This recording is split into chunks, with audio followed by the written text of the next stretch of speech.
नमस्कार साथियों, आप सबका हमारे YouTube चैनल पर स्वागत है।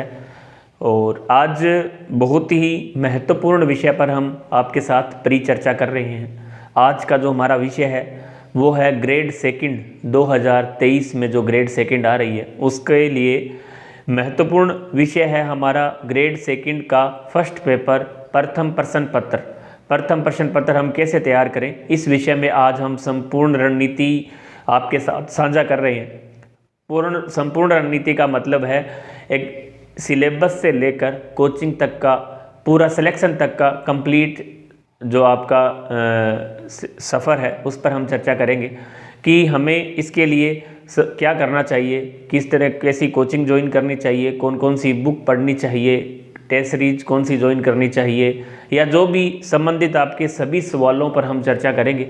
क्योंकि पिछली सेकंड ग्रेड 16 से लेकर आज 22 में जो सेकंड ग्रेड हुई अब तक हम लगातार उससे जुड़े हुए हैं और आने वाली भर्तियों से रिलेटेड भी आपके साथ इसी तरह हम जो रणनीति है वो प्रस्तुत करेंगे। तो उसके लिए काफ़ी दिनों से आप पूछ भी रहे थे कि सर जो ग्रेड सेकंड आ रही है उसको हम किस तरह से तैयार करें। जो पिछली सेकंड ग्रेड थी उसमें भी हम थोड़े लेट जुड़े, लेकिन हम आपको जो हमारे से हुआ उस तरह के सभी विषयों पर हमने आपके साथ चर्चा की और वीडियो में बताया भी आपको, और उसका भरपूर फ़ायदा भी आपको हुआ। क्योंकि उसका हमें पता आपके मैसेज के माध्यम से, जैसे पेपर हुआ उसके बाद बहुत से कॉल मैसेज भी आए आपके कि सर आपने जो रणनीति बताई वाकई में बहुत ही शानदार थी। तो उसकी बदौलत नेक्स्ट जो भर्ती आ रही है, बहुत से साथी उस टाइम नहीं जुड़े हुए थे और नए भी हैं। कुछ साथियों का जो पेपर है अच्छा नहीं हुआ, किसी कारणवश लेट जुड़े हों, लेट तैयारी स्टार्ट की या कोई अन्य इशू रहा हो। तो अब उन सब बातों को छोड़कर आप बहुत ही सही समय है अभी, और अभी जो एग्ज़ाम नई भर्ती जो आने वाली है उससे पहले जो अपनी है तैयारी आप स्टार्ट कर दें। वैकेंसी आने के बाद शायद हमें समय नहीं होता, इतना समय भी नहीं मिल पाता कि हम उसकी तैयारी अच्छे से कर पाएँ।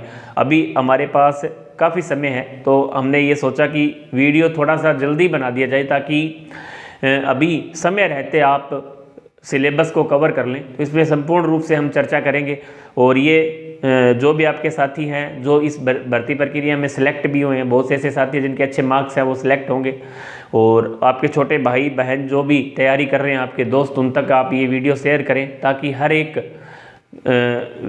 स्टूडेंट तक ये वीडियो पहुँचे और उन्हें इसका बेनिफिट और फ़ायदा मिले।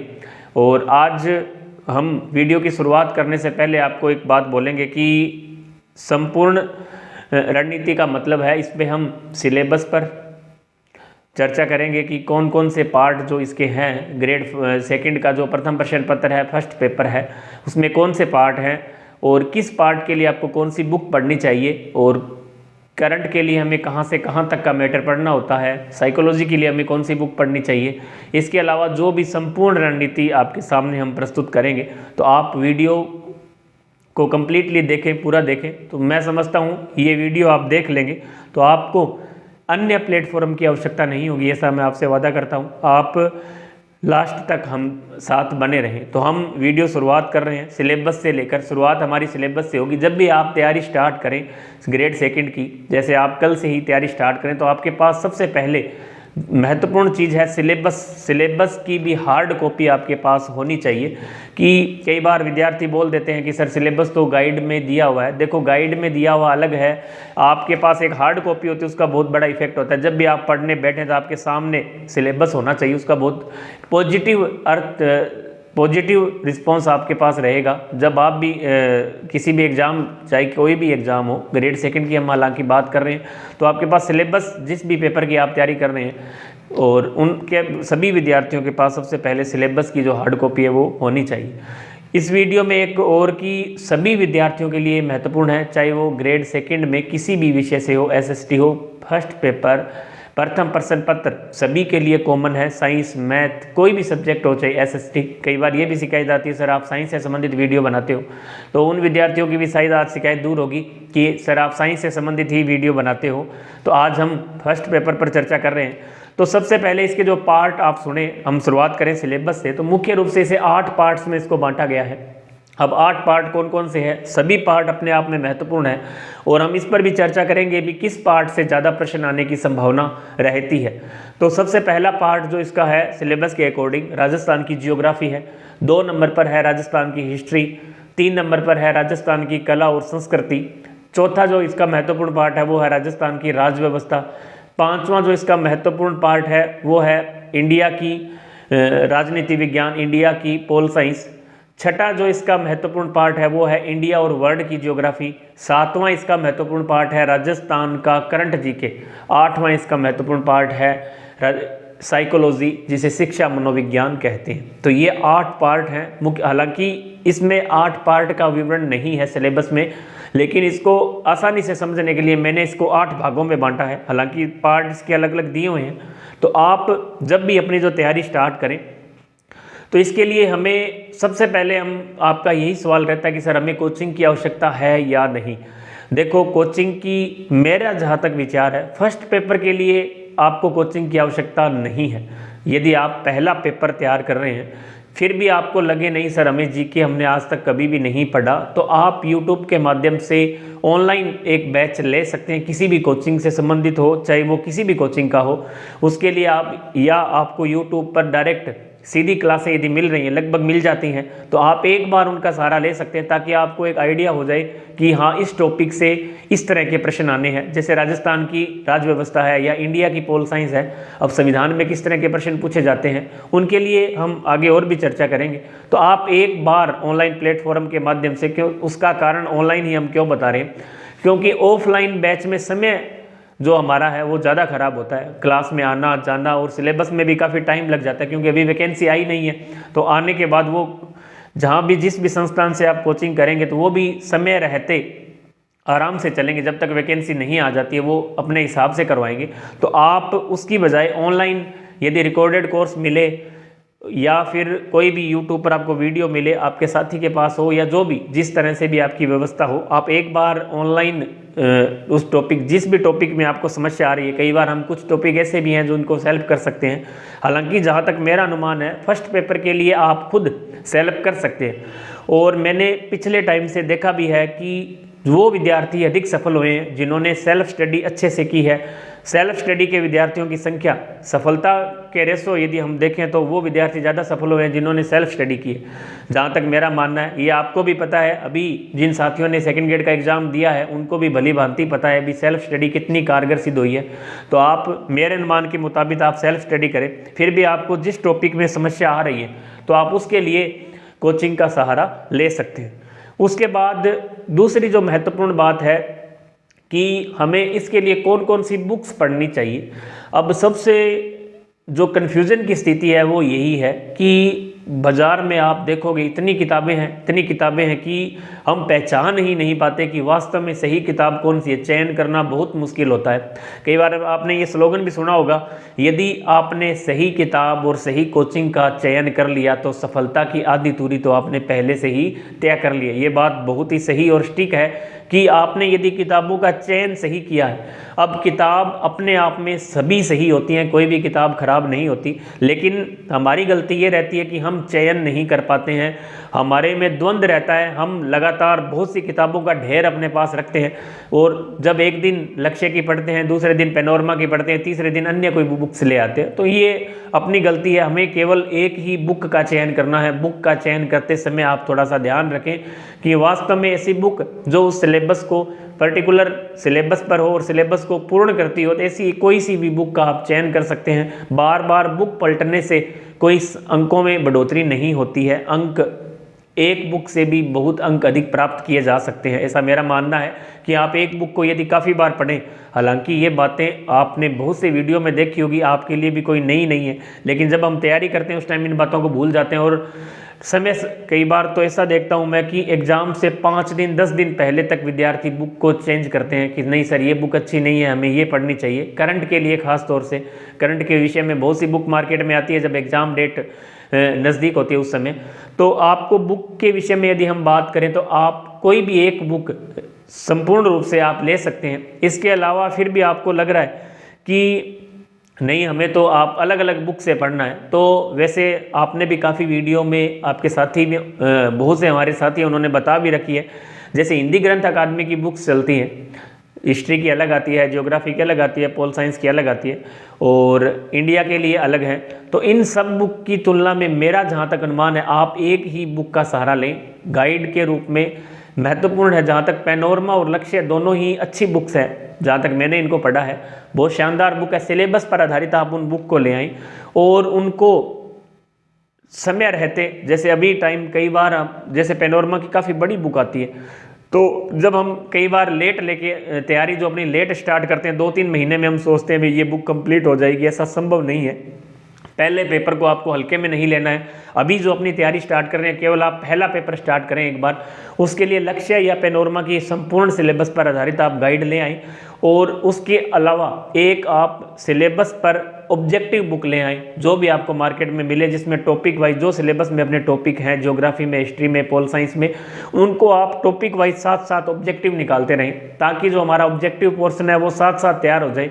कई बार हम थ्योरी के चक्कर में ऑब्जेक्टिव भूल जाते हैं और हमारी समस्या आती है समझने में, हमें ये नहीं पता चल पाता कि ऑब्जेक्टिव जो सब्जेक्टिव मैटर है उसमें से प्रश्न कहाँ से पूछे जाएंगे और कैसे पूछे जाएंगे। ये जो विश्वास, कॉन्फिडेंस है आप किस बुक से आपको कैसे प्राप्त होगा, इसके लिए आपको ऑब्जेक्टिव बुक का सहारा लेना होगा। तो आप मार्केट में आने वाली ऑब्जेक्टिव बुक, इसका तो मैं आपको नाम बता देता हूँ। दिशा की एक बुक आती है ऑब्जेक्टिव, बहुत ही अच्छी बुक है, उसका आप सहारा ले सकते हैं टॉपिक वाइज। अभी रीट के लिए भी अच्छी बुक कारगर सिद्ध हुई है। बहुत से प्रश्न, क्योंकि एग्जामिनर के पास भी इतना समय नहीं होता कि नए प्रश्न बनाए, हालांकि नए प्रश्न बनते भी हैं, लेकिन नए प्रश्नों की तुलना में पुराने प्रश्न बहुत से एग्जाम में, पीछे एग्जाम में जो पूछे गए हैं वो हूबहू आपके एग्जाम में आते हैं। यदि आप पुराने प्रश्न भी पढ़ते हैं तो आप इस सिलेबस का 40% जो पार्ट है वो कंप्लीट आपका पुराने प्रश्नों से हो जाता है। आपको उस टॉपिक के बारे में बड़ा बड़ा आइडिया हो जाता है कि इस टॉपिक से किस तरह के प्रश्न पूछे जाने। तो आप पैनोरमा या लक्ष्य दोनों में से एक बुक आप ले सकते हैं, संपूर्ण सिलेबस पर आधारित। आपके पास हार्ड कॉपी सिलेबस की होनी चाहिए। इसके अलावा दिशा की जो मैंने आपको ऑब्जेक्टिव बताई है उसकी अलग अलग, कला संस्कृति हिस्ट्री की अलग आती है, ज्योग्राफी की अलग आती है और इंडिया की अलग आती है। तो इन बुक्स का आप सहारा ले सकते हैं।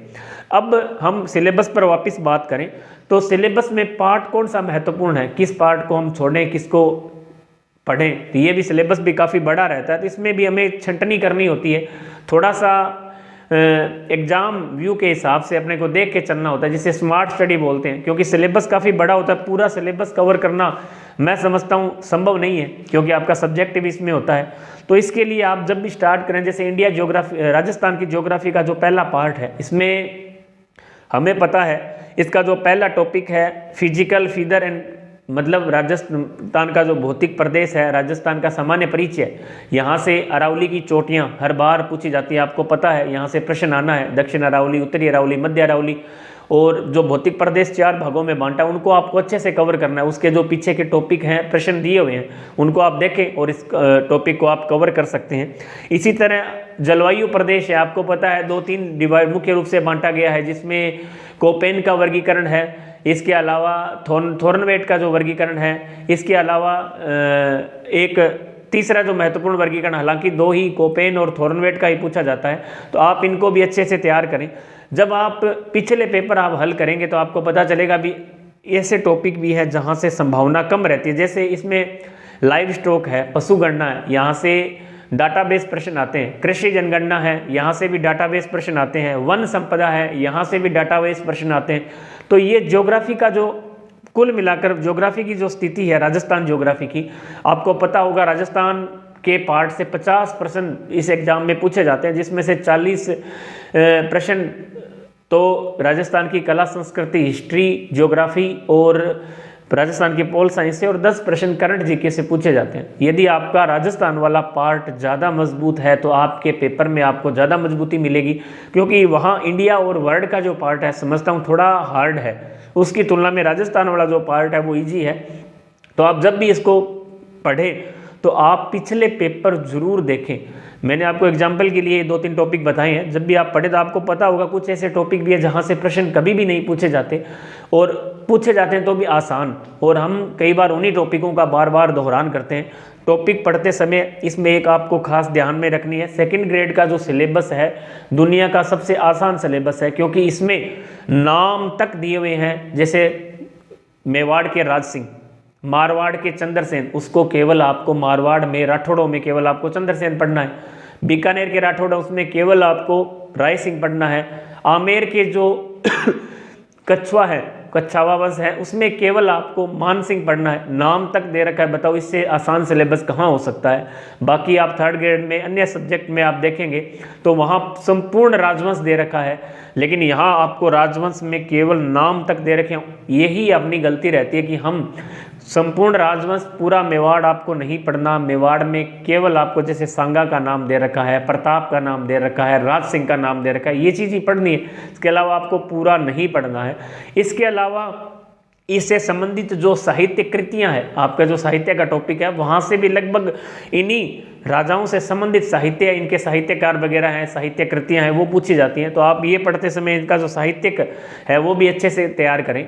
इसके अलावा गुर्जर प्रतिहार का जो टॉपिक है बहुत महत्वपूर्ण है, हर बार प्रश्न पूछे जाते हैं। इसी तरह चौहान के नाम दे रखे हैं आपको, चौहान पढ़ते समय भी आप थोड़ा ध्यान रखें कि कौन कौन से नाम दे रखे हैं, उन नाम को ही केवल आपको अच्छे से तैयार करना। इसी तरह सभ्यता स्थल है, वहाँ भी आपको 4 नाम दे रखे होंगे, आपको ध्यान में होगा। जैसे आहड़ दे रखा है, बेराट दे रखा है, इस तरह जो 4 नाम है वो दे रखे हैं, केवल उनको चारों को ही आपको उस टाइम ध्यान में रखना है। इसी तरह आप जब राजस्थान की पोल साइंस पढ़ रहे होते हैं, हालांकि आज तक का रिकॉर्ड है, पिछले पेपर में भी रहा कि राजस्थान का जो पार्ट है हार्ड जहां से पूछा जाता है, हालांकि प्रश्न आप मानकर चलें 4 से 5 प्रश्न फिक्स पूछे जाते हैं, यहाँ से थोड़े हार्ड प्रश्न बनाए जाते हैं। जैसे मुख्य सचिव है, उनकी सन वगैरह पूछ लिए जाते हैं, मुख्य सचिव कौन से मुख्यमंत्री के काल में रहे, या मुख्यमंत्रियों का जो काल कार्यक्रम है वो पूछ लिया जाता है। तो ये थोड़ा सा हार्ड है, लेकिन आप इसको समय रहते आराम से कवर कर सकते हैं। ये हमारा राजस्थान का जो पार्ट है। इसके अलावा इंडिया का जो पार्ट है उसमें आपको मैंने पिछले पेपर में भी बताया था, जो पुराने साथी उनको याद है कि इंडिया की जो पोल साइंस है 30 प्रश्न इंडिया वर्ल्ड ज्योग्राफी के और पोल साइंस के आने हैं 30 प्रश्न इंडिया और वर्ल्ड के। उसमें ज्योग्राफी भी है इंडिया की, वर्ल्ड की ज्योग्राफी है और इंडिया की पोल साइंस है। तो इन तीनों में मिलाकर जहाँ तक मेरा अनुमान है 15 से लेकर 18, 19 और 20 तक भी संख्या रह सकती है कि जहाँ जो प्रश्न है पोल साइंस के पूछे जाते हैं। आप 15 प्रश्न मानकर चले। इसके अलावा 10 से 12 प्रश्न ऐसे हैं जो आपको इंडिया की ज्योग्राफी से पूछे जाएंगे। 4 या 5 प्रश्न ऐसे हैं जो वर्ल्ड ज्योग्राफी से पूछे जाते हैं, 4 प्रश्न या 5 प्रश्न। तो अब आप पर डिपेंड है कि आपको किस तरह इसको देखो। पूरी ज्योग्राफी आपको भी याद नहीं रहेगी। अब मैं समझता हूं जहां तक आप इंडिया की जो पोल साइंस है उसको अच्छे से तैयार कर लें तो आपके जो 15 प्रश्न आने हैं उसमें से आपके यदि 11-12 प्रश्न सही होते हैं तो आप एक अच्छा लीड है इस पेपर में कर सकते हैं। इसके अलावा इंडिया ज्योग्राफी के कुछ ऐसे टॉपिक हैं जहां से प्रश्न हमेशा पूछे जाते हैं, तो उन टॉपिकों की पर भी आप कमांड कर लें। वर्ल्ड वाला आप नॉर्मल देख सकते हैं, यदि आप ऊपर से थोड़ा अच्छे से देख सकते हैं। हालांकि आपको पूरा गहराई से पढ़ने की आवश्यकता नहीं है। यदि आपका राजस्थान वाला पार्ट मजबूत है और इंडिया पोल साइंस वाला पार्ट मजबूत है तो आपको ज़्यादा डिप्रेशन लेने की जरूरत नहीं है, ज़्यादा सिलेबस पर तनाव लेने की आवश्यकता नहीं है, क्योंकि आप आराम से 60+ स्कोर है इसमें कर सकते हैं। और यदि आपका 60+ स्कोर फर्स्ट पेपर में रहता है तो सेकंड पेपर में आपको उतना ही कम मेहनत करनी पड़ेगी। हालांकि आजकल 40% का जो रूल है वो लागू है, फिर भी उसमें कम से कम जैसे साइंस के विद्यार्थी थे जो उन्होंने काफ़ी परेशानी अब की बार हुई है 60 वाले रूल में। 40% का जो रूल है उसमें 60 प्रश्न हमें करने थे। तो बहुत से जो विद्यार्थी हैं वो मात खा गए सेकंड पेपर में, हालांकि फर्स्ट पेपर में थे उनके। और कुछ ऐसे विद्यार्थी भी थे जिनका फर्स्ट पेपर खराब हुआ है और सेकंड पेपर उनका अच्छा हुआ है। तो आप जो अपनी शुरुआत है फर्स्ट पेपर से करें, अभी 10-15 दिन लगातार 15-20 दिन तक फर्स्ट पेपर पढ़ें, उसके बाद धीरे धीरे जो सेकंड पेपर है उसको भी आप स्टार्ट कर दें।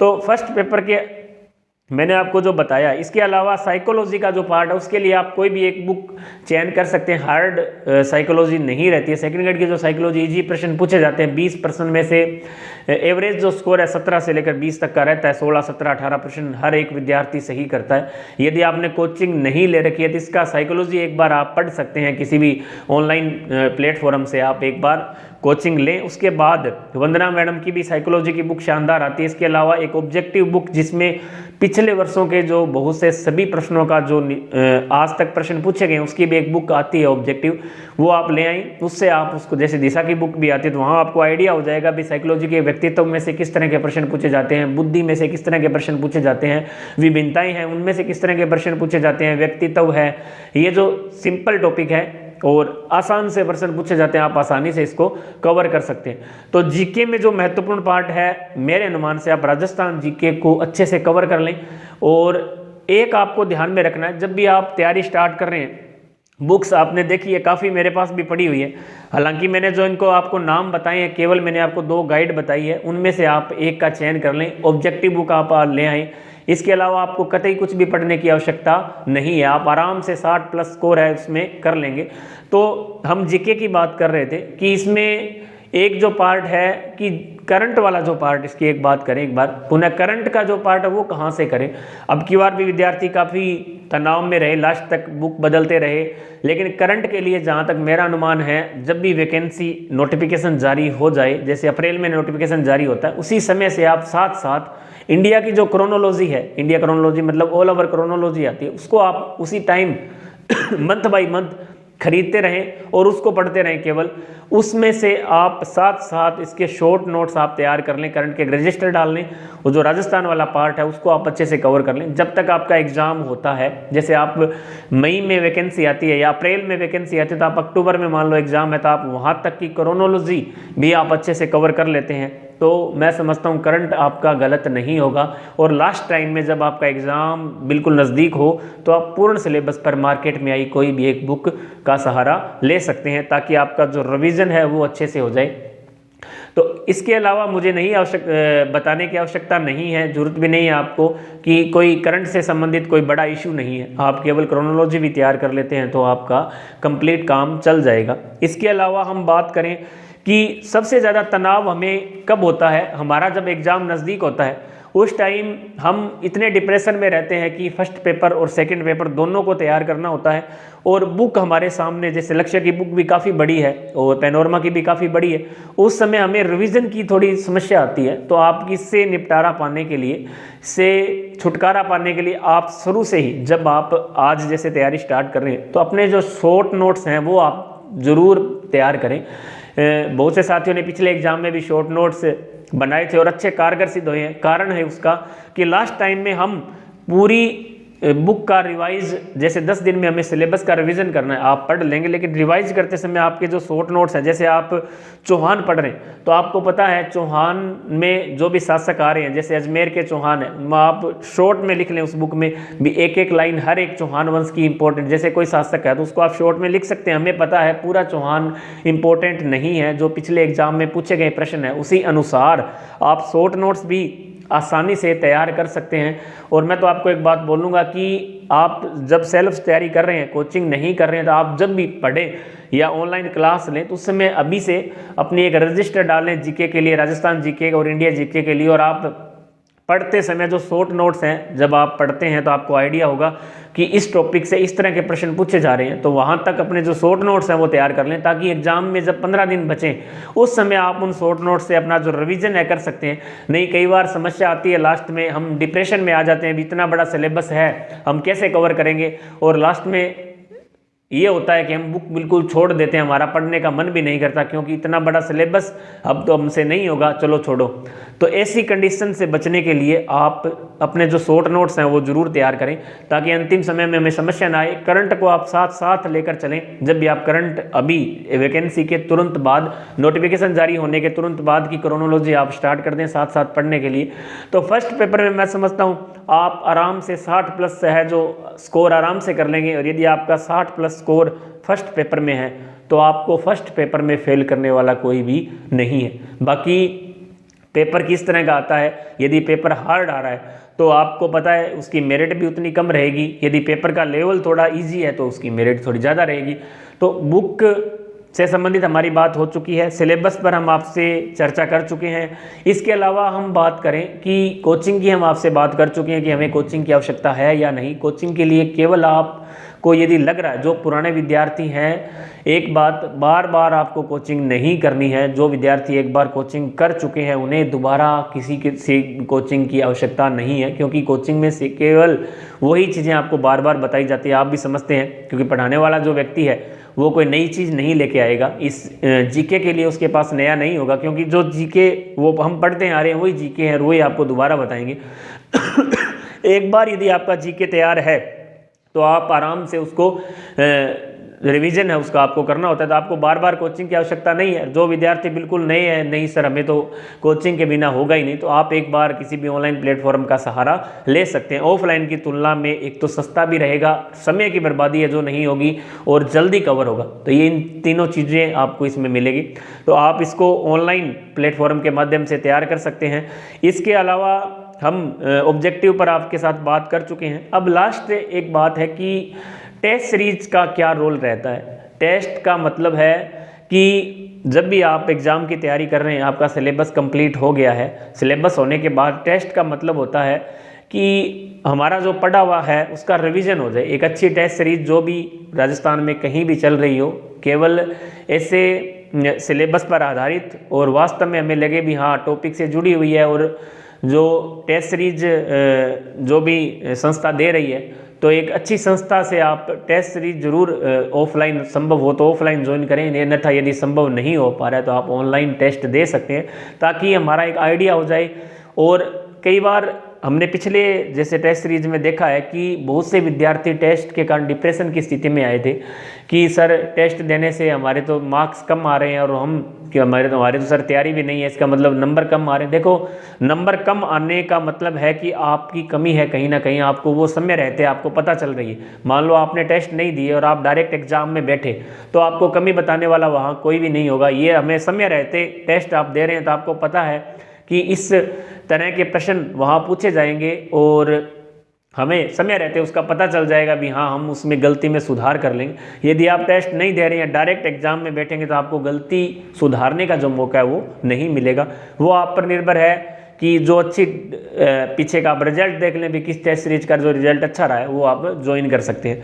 इसके अलावा हम जो आज हमने बातें की आपके साथ, मुख्य रूप से टेस्ट पर हम बात कर चुके हैं, ऑब्जेक्टिव पर बात कर चुके हैं, बुक्स पर बात कर चुके हैं, और अब हम आपका एक सवाल ये भी है, क्योंकि मैं लगभग जो आपके कमेंट है कोशिश करता हूँ हर एक कमेंट को पढ़ता हूँ और देखता हूँ भी विद्यार्थी किस तरह के हमसे प्रश्न पूछ रहा है। तो वो कमेंट के एक सवाल ये भी आ रहा है कि सर एग्ज़ाम कब होगी।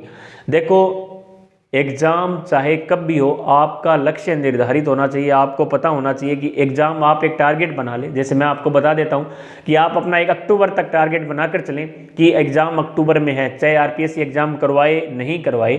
यदि आप इसी तरह इंतज़ार करते रहे, सोचते रहे एग्ज़ाम कब होगी, तो आपकी तैयारी ज़रूर नहीं होगी। एग्ज़ाम चाहे हो न हो, लेकिन आप तैयारी नहीं कर पाएंगे, क्योंकि हम सोचते रहते हैं कि एग्ज़ाम तो अभी है नहीं, एग्ज़ाम जब आएगी जब हम तैयारी कर लेंगे। तो ये एक युद्ध है, इससे लड़ने के लिए आपको पूर्ण रूप से तैयार रहना पड़ेगा और एक रणनीति के साथ तैयार रहना पड़ेगा। स्मार्ट स्टडी हमें करनी पड़ेगी, उसके लिए हमें थोड़ा समय चाहिए, और समय हमारे पास है नहीं। जैसा कि आप बताते हैं कि समय आप बिल्कुल एग्ज़ाम डेट घोषित होने के बाद हम तैयारी स्टार्ट करते हैं, और उस समय केवल हमारे पास जो बचता है वो है डिप्रेशन, क्योंकि इतना बड़ा सिलेबस होता है, कवर हमारे से होता नहीं इतने कम समय में, केवल हम डिप्रेशन के शिकार हो जाते हैं और लास्ट में छोड़ देते हैं मैदान। जैसा कि पीछे विद्यार्थियों ने सबसे पहले 3rd ग्रेड ज्वाइन किया, वहाँ से छोड़ा, 2nd ज्वाइन किया, वहाँ से छोड़ा, 1st छोड़ दिया। तो इस तरह की जो कंडीशन कब पैदा होती है, जब आप तैयारी लेट स्टार्ट करते हैं। यदि आप अभी से तैयारी अपनी स्टार्ट कर देंगे तो आपको किसी की भी आवश्यकता नहीं है, आप बिना कोचिंग के सेल्फ स्टडी के तौर पर भी आसानी से सिलेक्शन ले सकते हैं।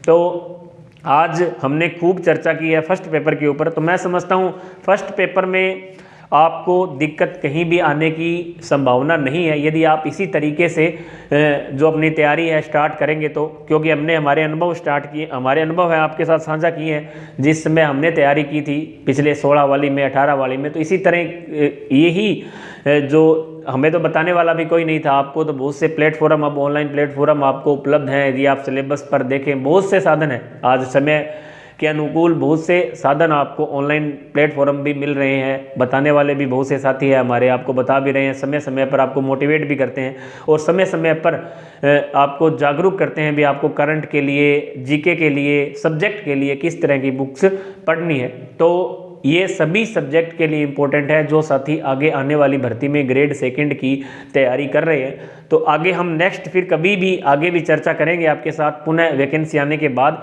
लेकिन जब तक वैकेंसी की घोषणा होती है तो मैं आपको ये बताना चाहूँगा कि उतने समय में आप ये जो सिलेबस है, 1-1.5 महीना है आपके पास जब तक विज्ञप्ति आती है, उससे पहले पहले मैं ये चाहता हूँ कि आप ये जो सिलेबस है उसको अच्छे से कवर कर लें, और ताकि आपको लास्ट टाइम में दुविधा का सामना ना करना पड़े कि हम सर अब तैयारी किसकी करें। तो आप समय रहते आज से ही इसको जो हमने तरीका आपको बताया उस तरीके से आप अपनी जो तैयारी है स्टार्ट कर सकते हैं। बाकी फिर भी आपको कोई समस्या हो तो आप कमेंट के माध्यम से पूछ सकते हैं, हम कोशिश करेंगे आपको जवाब देने की। और नेक्स्ट वीडियो में आपसे फिर हम मुलाकात करेंगे। जब तक के लिए जय हिंद, जय भारत।